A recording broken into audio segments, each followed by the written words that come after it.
आप देख रहे हैं जय भारत टीवी। संजय विनायक जोशी, जिनकी अदावत है प्रधानमंत्री नरेंद्र दामोदर दास मोदी से पुरानी, और इस वक्त संजय जोशी सुर्खियों में है। क्या संजय जोशी का वनवास यहां पर आकर खत्म होने जा रहा है? क्या प्रधानमंत्री नरेंद्र मोदी का सियासी सफर, क्या उस सियासी सफर के उतार का चढ़ाव यहां से शुरू होने जा रहा है?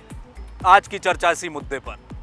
नमस्कार, जय भारत टीवी देख रहे हैं आप, मैं हूं हेमभट्ट। अभी कुछ दिन पहले केरल में राष्ट्रीय स्वयंसेवक संघ की एक बैठक हुई और उस बैठक में बताया जा रहा है कि संघ ने एक नाम जो भारतीय जनता पार्टी के राष्ट्रीय अध्यक्ष के तौर पर आगे का कामकाज संभालेगा, वो नाम है संजय जोशी का।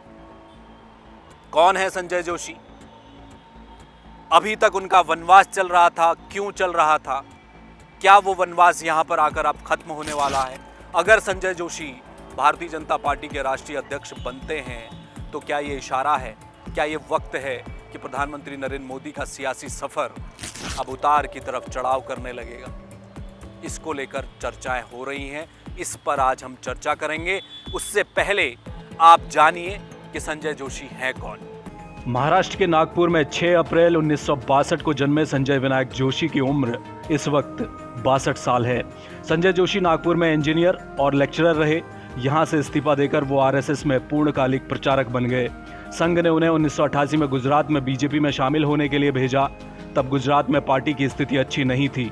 संजय जोशी 1988 से 1995 तक गुजरात में सक्रिय रहे और बीजेपी 1998 में अपने बूते पर पहली बार सरकार बनाने में कामयाब हो सकी। पहले मोदी को केंद्र भेजा गया, संजय जोशी गुजरात में रहे। बाद में मोदी गुजरात लाए गए तो रोड़ा संजय जोशी थे, लेकिन मोदी को मुख्यमंत्री बनाकर इनाम मिला और संजय जोशी दिल्ली भेज दिए गए। यहां से नरेंद्र मोदी और संजय जोशी के बीच कड़वाहट का बीज पनपा और बढ़ते बढ़ते वहां तक पहुंच गया जहां एक दौर में दोनों नेता एक दूसरे को देखना भी पसंद नहीं किया करते थे। संजय जोशी को राष्ट्रीय महासचिव बनाकर दिल्ली भेजा गया। फिर सीडी कांड हुआ। संजय जोशी के चरित्र पर सवाल उठे। हालांकि बाद में ये सीडी फर्जी साबित हुई। जोशी को इस्तीफा देना पड़ा था। संजय जोशी करीब 6 साल तक राजनीतिक वनवास में रहे। इसके बाद जब नितिन गडकरी अध्यक्ष बने तो उनकी पार्टी में वापसी हुई। उन्हें 2012 में उत्तर प्रदेश विधानसभा चुनाव में प्रभारी बनाया गया।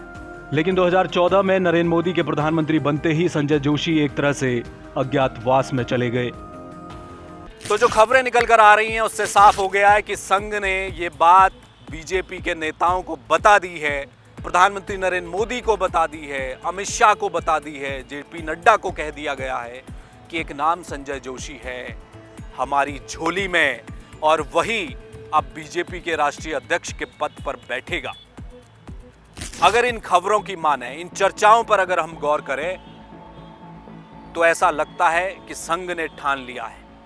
लेकिन एक वक्त दिया गया है और वो वक्त है हरियाणा चुनाव का, वो वक्त है जम्मू कश्मीर के चुनाव खत्म होने का और वो वक्त है महाराष्ट्र और झारखंड के चुनाव भी निपटने का, क्योंकि बीजेपी के इस वक्त अंदरूनी चुनाव चल रहे हैं। अभी सदस्यता अभियान चल रहा है, फिर मंडल स्तर पर चुनाव होने हैं, फिर जिलाध्यक्ष चुने जाने हैं, उसके बाद प्रदेशों के अध्यक्ष बदलेंगे और फिर राष्ट्रीय अध्यक्ष का चुनाव होना है जो कि दिसंबर में होना है। तब तक इन राज्यों के चुनाव भी निपट जाएंगे। और संघ की ओर से ये कहा गया है, जैसा कि खबरें हैं, कि इन चुनावों में अगर बीजेपी का प्रदर्शन अच्छा नहीं रहता, अगर कहीं कुछ गड़बड़ होती है तो संघ बीजेपी की कमान एक ऐसे नेता को देना चाहता है जो सबको साथ लेकर चल सके। ये चर्चाएं अब आम हो गई हैं और बीजेपी में इन चर्चाओं के बाद हलचल है और लोग यही बात कर रहे हैं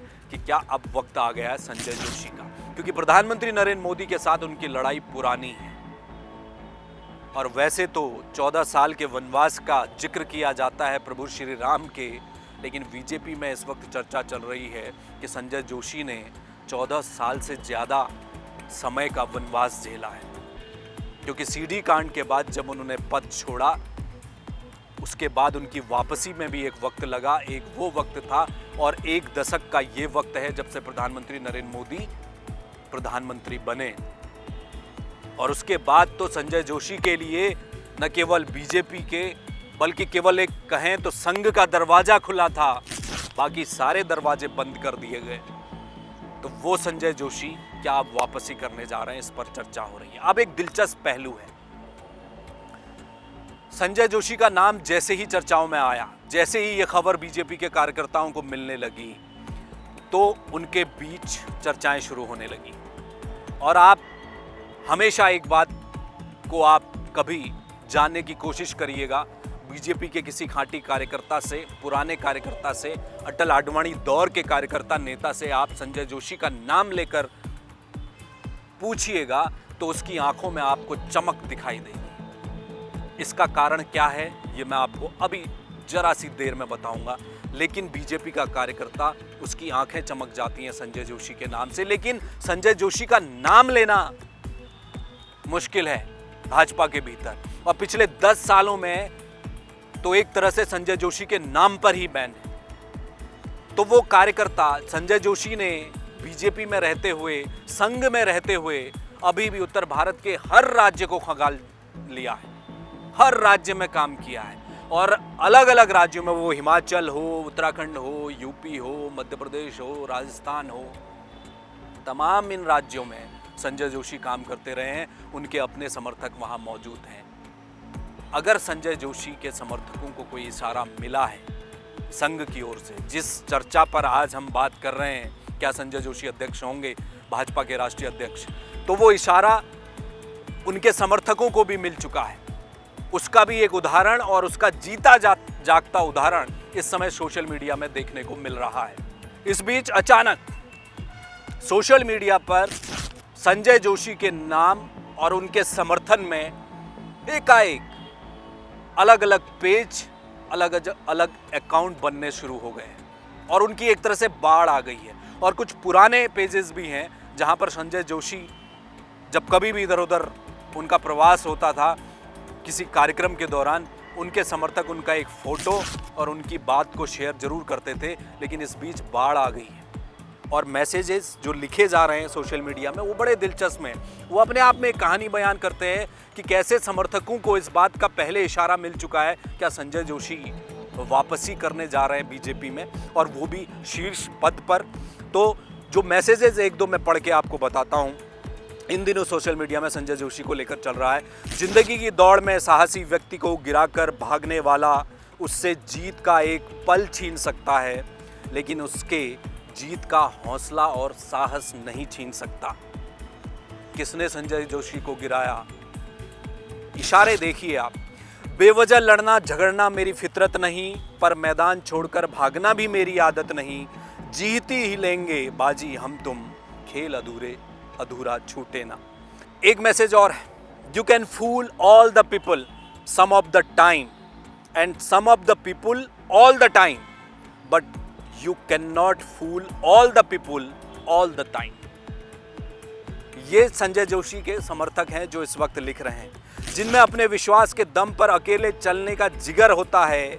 एक दिन उनके काफिले में लोग करोड़ों में खुद से शामिल हो जाते हैं। ऐसे बहुत सारे फेसबुक पर, इंस्टाग्राम पर, एक्स पर, अलग अलग जगह पर संजय जोशी के लिए लिखे कहे जा रहे हैं। तो क्या ये इशारा संजय जोशी कैंप की तरफ से उनके समर्थकों को मिल चुका है कि भैया तैयारी हो चुकी है, संघ का वीटो मिल चुका है और अब संजय जोशी को रोकना मुश्किल है। और हरियाणा, जम्मू कश्मीर, महाराष्ट्र, झारखंड में हालत पहले से पतली है बीजेपी की, और दिसंबर आते आते जब नए अध्यक्ष का चुनाव सामने होगा तो संजय जोशी क्या वापसी कर जाएंगे, वो कामयाब हो पाएंगे, क्या ये इशारा बताता है।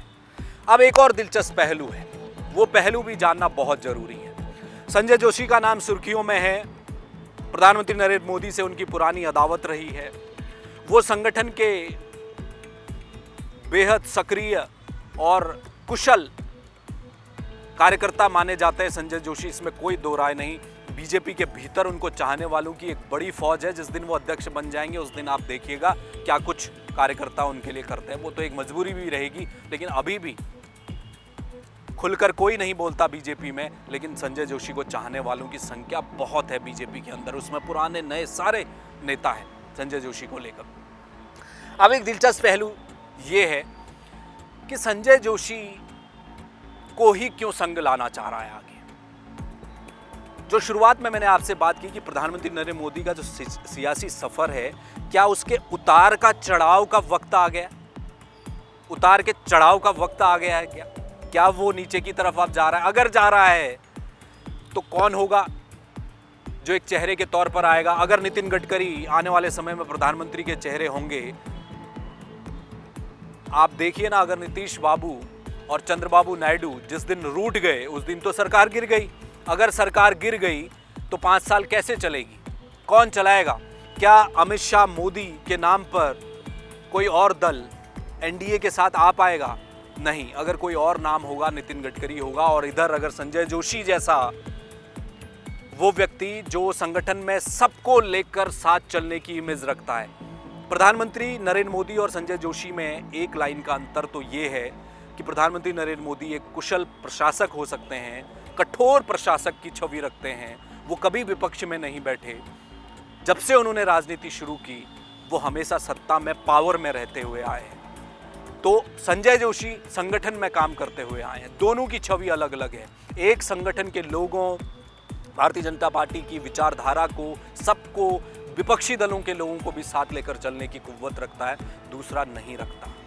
तो ये अंतर है। और अगर ऐसा व्यक्ति बीजेपी का राष्ट्रीय अध्यक्ष होगा और इधर अगर सरकार गिरने की नौबत आएगी और नितिन गडकरी जैसे नेताओं का नाम सामने आएगा प्रधानमंत्री के तौर पर, तो संघ को ये लगता है शायद कि उस वक्त तो ममता दीदी भी मान जाएंगी। उस वक्त तो वो तमाम घटक दल जो अब तक एनडीए के साथ थे वो छोड़कर चले गए, वो भी वापस आ जाएंगे और सरकार 5 साल चल जाएगी। क्या इस पर भी संघ सोच रहा है संजय जोशी का नाम आगे करके? तो ये भी एक दिलचस्प पहलू। एक और दिलचस्प बात है कि संघ ऐसा कर क्यों रहा है, बीजेपी ऐसा कर क्यों रही है। बीजेपी के इंटरनल चुनाव हैं, बीजेपी का संगठन है, उसका राष्ट्रीय अध्यक्ष चुना जाना है, तो इसमें चर्चा की क्या बात।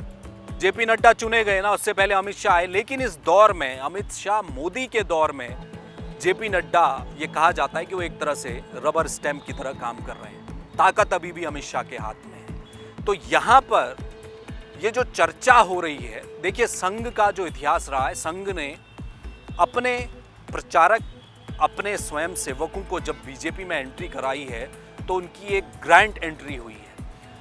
एक दौर था जब लालकृष्ण आडवाणी को इसी तरह प्रमोट किया था संघ ने, और प्रधानमंत्री नरेंद्र मोदी के सर पर हाथ रखने वाला भी संघ था। आज भले ही संघ और प्रधानमंत्री नरेंद्र मोदी के बीच कड़वाहट की बात हो रही हो, लेकिन 2012 में, 13 में जब उन्हें प्रधानमंत्री का चेहरा बनाया गया तो संघ का ही हाथ था। और ये बात भी किसी से छुपी नहीं है कि प्रधानमंत्री नरेंद्र मोदी का पहला कार्यकाल और उनके प्रधानमंत्री बनने के बाद संघ जरूर मजबूत अपनी जड़ें रखता है इस देश के भीतर, और वो चुनावों में काम भी करता है, वो सब कुछ ठीक है। लेकिन संघ को भी प्रधानमंत्री नरेंद्र मोदी के उस लोकप्रियता ने बहुत कुछ दिया है, इससे भी इनकार नहीं किया जा सकता है पहले टर्म में। उसके बाद से आकर फिर चीजें जब बदलने लगी, संघ तो यही चाहता है ना कि हिंदुत्व की बात हो, वो हो रही है।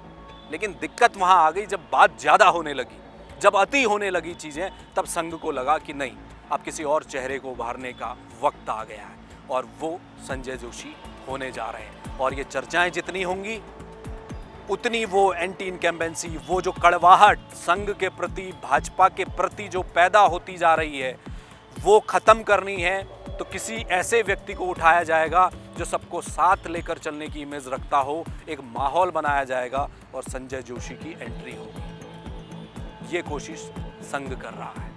एक और दिलचस्प लास्ट में एक बात जो कहकर मैं आपसे विदा लूंगा कि नाम कोई और भी है, केवल संजय जोशी नहीं है। हो सकता है देवेंद्र फडणवीस बीजेपी के अगले राष्ट्रीय अध्यक्ष बन जाए, क्योंकि नितिन गडकरी का साथ मिल जाएगा देवेंद्र फडणवीस को, क्योंकि उंगली चलाकर देवेंद्र फडणवीस को चलाने वाले नितिन गडकरी ही है। अनुराग ठाकुर का भी कुछ समय नाम लिया जाता है।